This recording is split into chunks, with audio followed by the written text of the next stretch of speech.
मित्रांनो, शुभविवाह या मालिकेच्या आजच्या भागामध्ये अभिषेक आता रागिनी आणि पौर्णिमाला म्हणतो तुम्ही रूममध्ये चला. दोघीही अगोदर रूममध्ये येतात. अभिषेक पाठीमागून येतो आणि म्हणतो आई मोठा प्रॉब्लेम झालाय.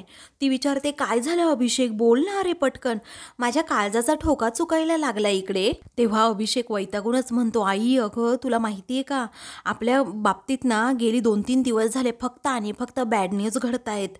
तेव्हा आता ती म्हणते की पटकन सांग बाबा काय घडलंय ते. तेव्हा अभिषेक म्हणू लागतो अगं माझा तो खबरी आहे ना हवलदार माने, त्याने मला एक टीप दिली आहे. मी आणि गायकवाड तेथे प्रधानांच्या घरी पोहोचलो. मी त्यांना तिथे एक डायरी सापडले. तेव्हा वैतागूनच आता रागिनी म्हणते अरे अभिषेक ते जुनं झालंय, आता नवीन काय लेटेस्ट खबर आहे ना ते अगोदर मला सांग, आणि ऑलरेडी ते मला माहीत आहे.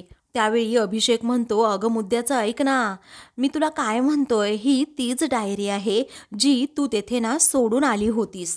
आणि त्या डायरीतून त्यांना कळालंय की आकाशची ट्रीटमेंट बदलली गेली होती आणि त्यांचा डॉक्टरही बदलला गेला होता. मग रागातच आता रागिनी म्हणते अरे पण हे त्यांना कळणारच होतं, कारण त्या डायरीमध्ये तेच लिहिलं होतं ना. त्या सगळ्याचा करता करविता कोण आहे हे त्यांना माहीतच नाही, कारण माझं नाव लिहिलेलं ते पान मी फाडून टाकलं होतं. त्यावेळी अभिषेक म्हणतो असं नाही आई, अगं तू भीतीपोटी ना स्वतःची फक्त समजूत घालतीये आणि तुझ्या भीतीपोटी ना तुझ्यापर्यंत कुणी पोहोचणार नाही असं तुला नेहमी वाटतं. त्याच वेळी रागिनी आता वैतागूनच म्हणते अरे मूर्खा, मी तुला काय सांगतीये, जरा मुद्द्याचं बोल. त्याचवेळी आता तो गायकवाड म्हणाला की तो आता हॉस्पिटलमध्ये जाणार आहे आणि तेथे असणारं सर्व हॉस्पिटलचे रेकॉर्डसुद्धा जुने चेक करणार आहेत. तेव्हा पौर्णिमा म्हणते कुणाशी बोलणं हा पुरावा असू शकत नाही ना अभिजित. मग आता तो म्हणतो की हो बरोबर आहे. त्यावेळी आता रागातच रागिनी म्हणते अगं पौर्णिमा तू कशाला मध्ये मध्ये बोलतेस. तेव्हा अभिजित म्हणतो आई पौर्णिमाचं बरोबर आहे, तू तिला उगीच बोलू नकोस. कुणाशी बोलणं हा पुरावा असू शकत नाही, परंतु जेव्हा ट्रीटमेंट केली होती ना तेव्हा त्याच्या कन्सर्ट फॉर्ममध्ये तुझ्या सह्या होत्या, त्यामुळे त्यांचा पूर्णपणे फोकस तुझ्यावर असणार असं अभिजित जेव्हा म्हणतो ना तेव्हा रागिनीला धक्का बसतो. तेव्हा तिला आता खूपच मनस्ताप होतो आणि ती आता म्हणते अरे देवा हे माझ्या लक्षात कसं आलं नाही, माझ्या लक्षात तर यायला हवं होतं. मी तेथे जेव्हा पोहोचले ना तेव्हा तेथे नेमके पोलीस आले होते. माझ्या हातात जी डायरी होती ना ती हातातून सटकली. तेव्हा ती आता स्वतःवरच खूप चिडते. मग आता पौर्णिमा म्हणते हो ना बरोबर आहे आई तुमचं, कारण एवढी मोठी डायरी फाडण्याऐवजी, एवढं मोठं पान फाडण्याऐवजी ते थोडंसं चिटुरं कशाला त्यांनी फाडलं असतं. मग आता रागिनी पुढची हालचाल सुरू करण्याचं अभिजितला म्हणते, कारण पोलीस तेथे पोहोचण्या अगोदर आपल्याला ते सर्व रेकॉर्ड आहेत ना अभिजित, ते अगोदर नष्ट केले पाहिजेत. एक आपल्याकडे असा माणूस आहे ना तो फक्त हे काम करू शकतो. जगात अशीच एकमेव व्यक्ती आहे ती म्हणजे व्यंकट. तेव्हा अभिजित म्हणतो हो आई तो आता शहरात आला असेल, आत्ताच्या आत्ता त्याला कॉल कर बरं. तेव्हा रागिनी आता 1 मिनिट हा असं म्हणून लगेच व्यंकटला कॉल करते. दुसरीकडे रागिनीचा आलेला कॉल पाहून व्यंकट कॉल रिसीव्ह करतो. तेव्हा रागिनी म्हणते व्यंकट ऐक, आपल्या हातात ना वेळ खूप कमी आहे, मी सांगितलेलं काम ना खूप पटकन करायचंय. अरे ताबडतोब सिटी हॉस्पिटलमधून काही रेकॉर्ड्स ना गायब करायचे आहेत. तेव्हा व्यंकट म्हणतो होऊन जाईल, कुणाचं आहे कधीच आहे तेवढं सांगा फक्त. तेव्हा रागिनी सांगू लागते 7 वर्षापूर्वींची गोष्ट आहे. आकाश महाजन हे पेशंटचं नाव आहे. त्या संदर्भात जे काही रेकॉर्ड असतील डिटेलमध्ये ते सगळे रेकॉर्ड ना नष्ट करायचे आहेत, समजलं का तुला, असं ती आता त्याला विचारते. तो म्हणतो ओके मॅडम असं म्हणून तो फोन ठेवतो. रागिनी वैतागूनच म्हणते ही भूमी आहे ना ती आपली अडचण वाढवतच चालली आहे, कारण आता काहीही झालं तरी ते रेकॉर्ड पोलिसांच्या हाती लागता कामा नये. रागिनीला एकाच गोष्टीची चिंता लागलेली असते, आपला प्लॅन सक्सेस होईल की नाही. दुसरीकडे आकाश बाहेर आलेला असतो आणि त्याने भूमीसाठी एक छान असा नवीन मोबाईल घेतलेला असतो. तो आता म्हणतो की फायनली घेतला बाबा भूमीला मोबाईल, नाहीतर टोमने मारून मारून मारून अक्षरशः मला तिने ना कालपासून हैराण करून टाकलं होतं. तेव्हा त्याला आता आठवतं कशाप्रकारे भूमी मला सकाळी टोमणे मारत होती आणि बाळाचं नाव घेऊन सारखी सारखी कशी माझ्याकडे पाहून बोलत होती. एकतर माझ्यावर प्रेम नाही केलं ना तरी चालेल रे बाळा, पण तुझ्यावरही बाबा प्रेम करत नाही असं कुठे असतं का? हे गोड भूमीचे शब्द त्याला आता आठवत असतात. पण आकाश एकदम शांत होतो आणि म्हणतो, बाळा मला माहिती आहे आमच्यामध्ये खूप मतभेद झाले रे मधल्या काळामध्ये, परंतु माझं भूमीवर ना म्हणजे तुझ्या आईवर ना खूप प्रेम आहे.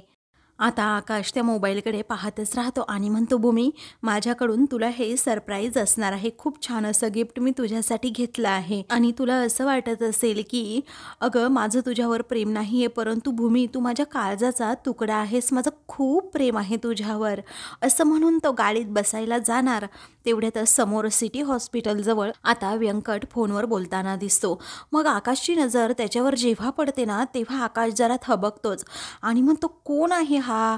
असं म्हणून तो आठवण्याचा प्रयत्न करतो. मग त्याला आठवतं माझ्या भूमीला ना या माणसानेच किडनॅप केलं होतं. तो म्हणतो की बरोबर भूमीला नाही यानेच किडनॅप केलं होतं. तर व्यंकटचं आता आकाशकडे लक्ष नसतं कारण तो फोनवर बोलत असतो. आता आकाश त्याच्याजवळ जातो तर व्यंकटला आता आरशातून दिसतं की आकाश माझ्याकडेच येतोय, म्हणून तो आता खूपच घाबरतो. तेव्हा 1 मिनिट फोन होल्ड कर आता असं तो रागिणीला म्हणतो आणि हा तर आकाश आहे असं म्हणून तो आता फोन लगेच ठेवणार असतो. पण तेवढ्यातच आकाश त्याच्याजवळ जाऊन पोहोचतो. तेव्हा हा तर रागिणी मॅडमचा भासा आकाश आहे असं आता जेव्हा व्यंकट म्हणतो पटकन खिशात फोन ठेवतो आणि तो आता आकाशला धक्का देऊन जायला निघतो.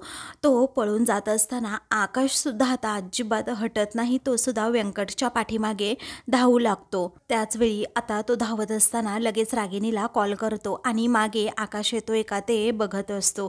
ते आता रागिणी रूममध्येच असते आणि अभिजित असतो तिच्याजवळ. तेव्हा अभिजित म्हणतो, आई अगं व्यंकटचा फोन आलाय बघ ना. मग आता फोन स्पीकरवर टाक असं रागिणी म्हणते. त्याचवेळी आता फोन घेत लगेच आता रागिणी विचारते, काय रे? अरे काय झालं? रिपोर्ट मिळाले का तुला? तू पोहोचलास का हॉस्पिटलमध्ये? तेव्हा तू धापा का टाकतोयस ते अगोदर मला सांग आणि रिपोर्टचं काय झालं हे सुद्धा सांग असं रागिणी पटकन बोलते. इकडे आता व्यंकटची पळून पळून अशी अवस्था झालेली असते ना त्याला धड बोलता सुद्धा येत नसतं. त्याचवेळी आता व्यंकट धावत धावतच म्हणतो, हॉस्पिटलमध्ये एंटर करण्या अगोदरच त्याने मला बघितलं, त्या आकाशने बघितलं आणि तो आता माझ्या पाठीमागे लागलाय असं जेव्हा व्यंकट म्हणतो ना तेव्हा रागिणीला आता प्रचंड धक्का बसतो. आपला प्लॅन फ्लॉप होतो की काय असं रागिणीला वाटतं. त्याचवेळी आता आकाश एका बाईक स्वराच्या पाठीमागे बसून येतो आणि म्हणतो, जो समोर माणूस पळतोय ना त्याच्या पाठलाग आपल्याला करायचा आहे, त्याला मला पकडायचं आहे. मग आता तो बाईकवाला अजूनच ती बाईक फास्ट चालवतो. इकडे आता व्यंकट रागिणीला विचारतो, पण त्याला समजलंच कसं नाही मी व्यंकट आहे म्हणून. तेव्हा रागिणी आता म्हणते, व्यंकट मी तुला नंतर सांगते कारण ही खूप मोठी गोष्ट आहे असं म्हणून ती आता त्याला सारख्या सारख्या इन्स्ट्रक्शन देत असते. तर इकडे व्यंकटचे पळून पळून पार हाल झालेले असतात. तर आकाश आता व्यंकट जवळ येतो आणि त्याला जोरातच हाताने झापड देऊन खाली पाडतो. त्याचवेळी व्यंकट हा रागिणीबरोबर फोनवर बोलत असतो. त्याच्या हातातून मोबाईल खाली पडतो आणि व्यंकट देखील आता खाली असा रस्त्यावर पडलेला असतो. तेव्हा आकाश त्याची कॉलरच पकडतो आणि लगेच विचारतो, काय रे कोण आहेस तू? असं म्हणून तो त्याला असं बदडून काढतो की विचारू नको. तेव्हा भूमीला तू का किडनॅप केलं होतंस असं रागात जेव्हा तो विचारतो ना तर दुसरीकडे रागिणीला वाटतं की हा माझा अजूनही बोलणं ऐकतोय, तेव्हा तुझा आवाज का येत नाही रे असं रागिणी आता जोराजोरात ओरडते आणि लगेच फोन बंद करते. नंतर आकाश आता इकडे व्यंकटची चांगली धुलाई करतो आणि विचारतो, सांग अगोदर कोण होता मास्टर माइंड? कोण होता तो माझ्या भूमीला किडनॅप करणारा? इकडे अभिजित म्हणतो की आई झालं आता सगळं संपलं. अगं ज्याची भीती होती ना तेच घडलंय आता, कारण तो आकाश ना व्यंकटपर्यंत पोहोचलाय. तेव्हा रागिणी कपाळावर हात मारून घेत म्हणते, अरे देवा संपलं आता सगळं संपलं. त्याचवेळी अभिजित म्हणतो, आई अगं भूमीवर हल्ला आपण केला होता हे आकाशला कळणार. तर दुसरीकडे आता आकाश म्हणतो, तू असा बोलणार नाही, तोंड उघडणार नाही. पोलिसांनी जर तुला थर्ड डिग्री दिली ना, मग तू बोलशील. चल आता पोलिसांकडे, असं आकाश म्हणतो. मग आता व्यंकट हा पटकन चलाकीने त्याचा मोबाईल खिशात टाकतो आणि केस आकाशपासून सुटतो आणि तेथून पळू लागतो. तेव्हा समोरून एक गाडी येत असते. आकाश त्या गाडीला धडकतो आणि गाडी आता जास्त फास्ट नसल्यामुळे आकाशला काही लागत नाही आणि मग आकाश त्यांनाच उलट सॉरी म्हणतो आणि पुन्हा व्यंकटच्या पाठीमागे धावू लागतो. इकडे आता भूमी पारितोष बरोबर फोनवर बोलत असते. तेव्हा ती विचारते, अरे पारितोष, सांग ना, नक्की काय गुड न्यूज आहे? मग आता तो म्हणतो, हो सांगतो भूमी, सांगतो. अगं ऐक ना, गायकवाड सरांबरोबर माझं बोलणं झालं आणि त्यांनी मला सांगितलंय की आपल्याला अपेक्षित असणाऱ्या सगळ्या गोष्टी आपल्या हाती लागल्यात. कारण आकाशची लाईन ऑफ ट्रीटमेंट बदलण्यापासनं तर डॉक्टर बदलण्यापर्यंत या सर्व गोष्टी रागिनी पटवर्धननेच केल्या आहेत. असं जेव्हा पारितोष सांगतो ना, तेव्हा भूमीला मात्र खूपच आनंद होतो. त्यावेळी आता भूमी खूपच खुश होती. आनंदाच्या भरात ती म्हणते, पारितोष ऐक ना, आपण आता हे सिद्ध करू शकतो की माझ्या आकाशची ट्रीटमेंट ही फक्त रागिनी पटवर्धननेच चेंज केली होती, बरोबर ना? मग आता तो म्हणतो, हो भूमी. भूमी आता खूपच एक्साइट असते की कधी एकदा माझ्या आकाशसमोर या रागिनीचं सत्य येईल. म्हणून तो आता म्हणतो की ऐक ना भूमी, मी तुला सांगतोय, अजिबात एक्साइट होऊ नकोस एवढे. कारण शत्रूचा बदला घ्यायचा असेल ना, तर आपण आपलं डोकं शांत ठेवणं खूप महत्त्वाचं असतं. कारण ट्रीटमेंट बदलणं आणि डॉक्टर बदलणं एवढा पुरावा महत्त्वाचा नाहीये. कारण रागिनी पटवर्धनने गुन्हा करताना ज्या ज्या लोकांना हाताशी धरलं होतं ना, त्या सर्व लोकांना आपल्याला शोधून काढायचंय आणि आकाश समोर उभं करायचंय. तुम्ही म्हणते की आपण त्या डॉक्टरला शोधूयात, परंतु या सगळ्यामधला दुवा म्हणजे तो मेकॅनिक, ज्याने आकाशच्या गाडीचे ब्रेक फेल केले होते आणि ज्याच्यामुळे आकाशचा आणि त्याच्या आईबाबांचा अपघात झाला होता. अरे मागच्या वेळी ऐनवेळी तो मेकॅनिक माझ्या हातून निसटलाय बघ. त्याच वेळी भूमी आता जो प्रसंग घडला होता ना, तो सर्व काही पारितोषला सांगते. तेव्हा पारितोष म्हणतो, हे बघ भूमी, अजिबात टेन्शन घेऊ नको. आपण अगदी फुलप्रूफ प्लॅन करू आणि त्याप्रमाणेच सगळ्या हालचाली करू. तेव्हा भूमी म्हणते, हो पारितोष, चालेल. अरे आज आपल्याला रागिनी पटवर्धनच्या विरोधात शेवटी पुरावा सापडलाच आहे. आता उद्या तो डॉक्टरही सापडेल आणि तो मेकॅनिक सुद्धा, त्यामुळे तू टेन्शन घेऊ नकोस. आता काही केल्या रागिनी पटवर्धन नाही वाचू शकत, असं जेव्हा भूमी म्हणते ना, तेव्हा तिच्या पाठीमागे पौर्णिमा असते आणि ती सगळं बोलणं ऐकते. तिला मोठा धक्का बसतो. त्याच वेळी पौर्णिमा आता लगेच ती चुगली करण्यासाठी रागिनी आणि अभिजितकडे जाते. तेव्हा अभि ऐकणार, अरे अहो आई ऐका ना, असं आता ती मोठ्या मोठ्याने म्हणते. तेव्हा काय झालं, तू एवढी का घाबरलेली आहेस, असं आता रागिनी आणि अभि तिला विचारत असतात. त्याच वेळी आता पौर्णिमा म्हणते, आई अहो त्या गायकवाडच्या टीमला हॉस्पिटलमधील सर्व रेकॉर्ड सापडले आहेत. हे ऐकतानाच रागिणीचे डोळे गरगर फिरू लागतात आणि तिला मोठा धक्का बसतो आणि त्यामध्ये आईंचं नाव होतं, असंही पुढे पौर्णिमा म्हणते. आणि अजून एक गोष्ट घांनाही सांगते की अहो पारितोष आणि ती मिळून ट्रीटमेंट का बदलली, डॉक्टर का बदलला, या सगळ्याचा शोधसुद्धा ते दोघे घेणार आहेत. तेव्हा रागिनी आता म्हणते, हे सगळं तुला कुणी सांगितलं, बोल पटकन. तेव्हा मी भूमीचं आणि पारितोषचं बोलणं ऐकल्याचं आता जेव्हा पौर्णिमा म्हणते ना, तेव्हा रागिनीला धक्का बसतो. त्याच वेळी अभिजित म्हणतो, झालं झालं आई, अगं आता सगळं संपलं. कारण त्या भूमीने तुला सगळीकडून आता घेरलं आहे. कारण आकाशला तो व्यंकट सापडला, आता त्याच्या मागावर आहे.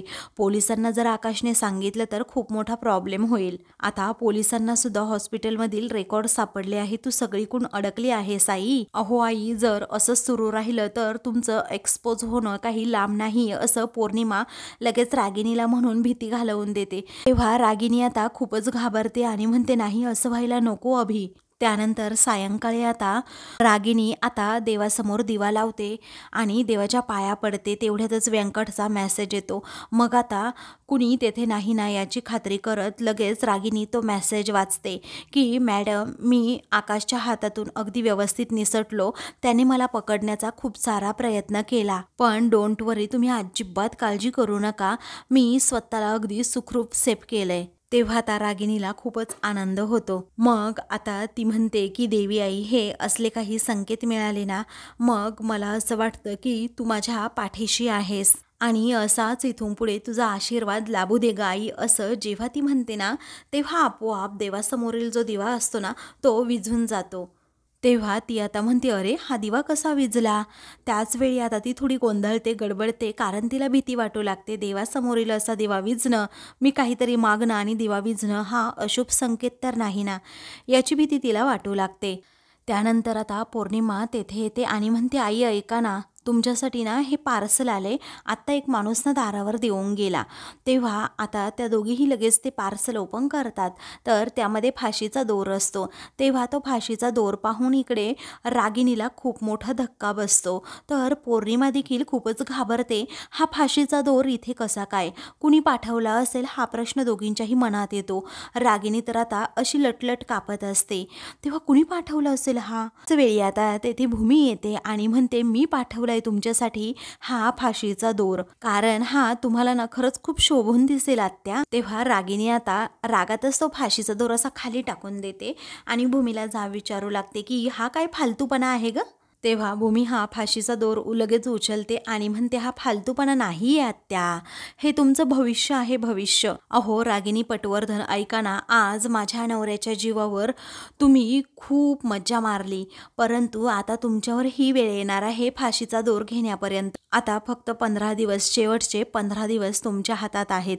तेव्हा रागिणी रागातच आता भूमीकडे पाहते आणि त्या फाशीच्या दोराकडे सुद्धा, कारण तिला तिचं पुढचं भविष्य आता दिसत असतं. दुसऱ्या दिवशी सकाळी आता आकाश लवकर उठलेला असतो, तर भूमी थकल्यामुळे अजूनही झोपलेली असते. ती आता गाढ झोपेत असतानाच आता भूमी गुड मॉर्निंग, भूमी गुड मॉर्निंग असा सारखा सारखा तिच्या कानावर तो आवाज घुमत असतो.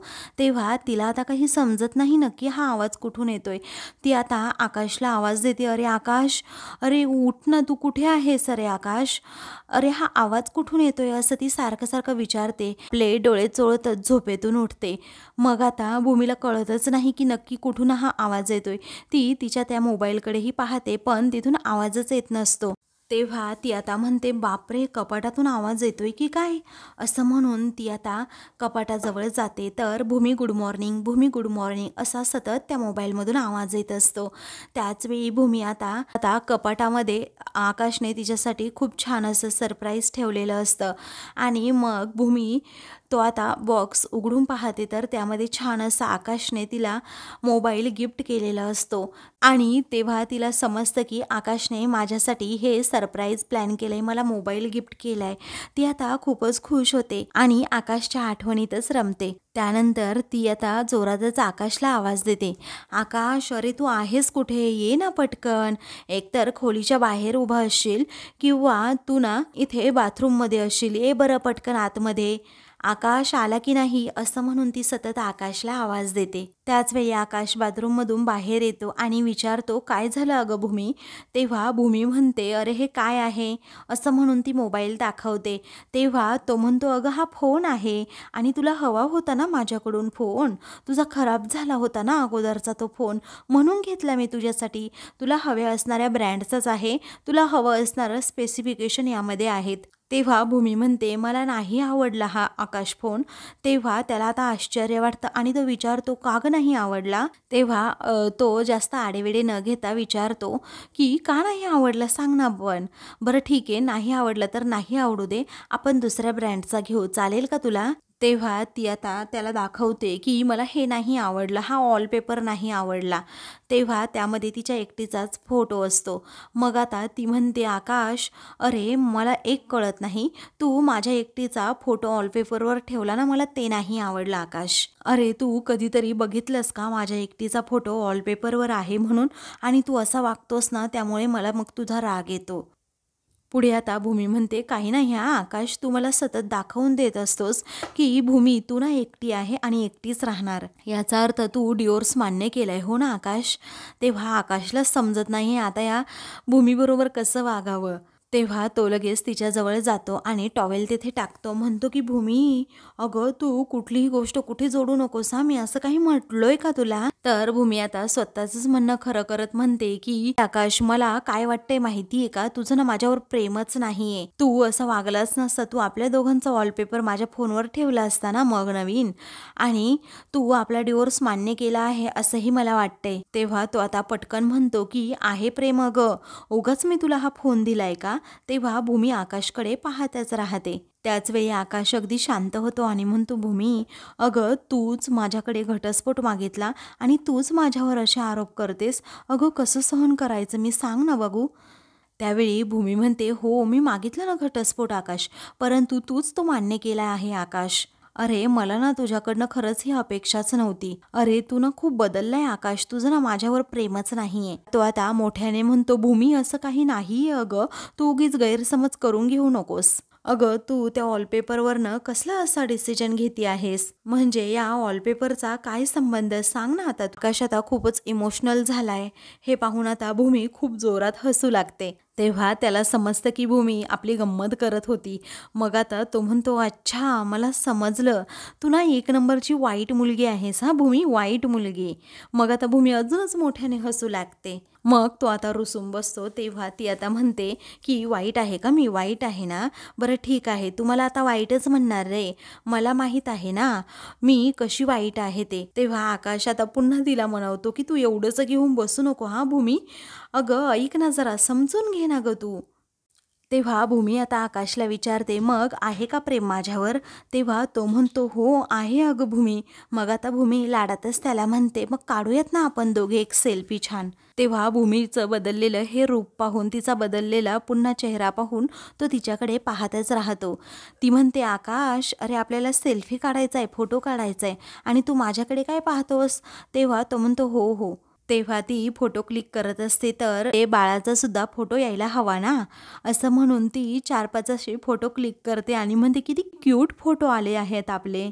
तेव्हा ती आता त्याला म्हणते, ऐक ना हा फोटो आता वॉलपेपरवर ठेव, बघ ना आपल्या तिघांचा हा पहिला फोटो आहे, कसा आहे आकाश, छान आहे ना, असं म्हणून ती तो फोटो वॉलपेपरवर ठेवते. त्यावेळी आकाश आता भूमीकडे पाहतच राहतो. त्याच वेळी भूमी आता बाळाबरोबर म्हणजेच आपल्या फोटोकडे पाहून बोलत असते. तेव्हा आकाश मनात विचार करतो, भूमी आत्ता कुठे तू मला हळूहळू समजायला लागली आहे. तुझा राग, तुझं हे घटस्फोट मागणं हे फक्त आणि फक्त खोटं आहे, हे एक नाटक आहे आणि जे खरं आहे ना ते म्हणजे तुझं माझ्यावरचं फक्त प्रेम आणि प्रेम. तर आता मित्रांनो, पुढील भागामध्ये रागिनी भूमीला म्हणते, दिवसाढवळ्या पाहिलेली स्वप्न कधीच पूर्ण होत नसतात भूमी. त्याच वेळी आता भूमी म्हणते, रात्री झोपेत पाहिलेली स्वप्न कधी पूर्ण होत नाहीत आणि त्याची छोटीशी झलक मी तुम्हाला आजींच्या वाढदिवशी थोडी दाखवणार आहे. नंतर ती आता पौर्णिमाला म्हणते की तू ना आता फरशी पुसून काढ. तेव्हा पौर्णिमा म्हणते, नाही बाबा मी हे असली कामं नाही करत. तेव्हा रागिनी म्हणते, आणि मी करण्याचा तर प्रश्नच येत नाहीये. तेव्हा आता भूमी म्हणते की जर तुम्ही माझं ऐकलं नाही ना आता, तर आपल्या घराच्या रीतीप्रमाणे मालकिनीचं ऐकलं नाही म्हणून मी तुम्हाला घराबाहेर सुद्धा काढू शकते. असं म्हटल्यानंतर पौर्णिमा आणि रागिनीला मोठा धक्काच बसतो. तर आता मित्रांनो, अशाच मालिकेंची पुढील भाग पाहण्यासाठी चॅनलला सबस्क्राईब करा.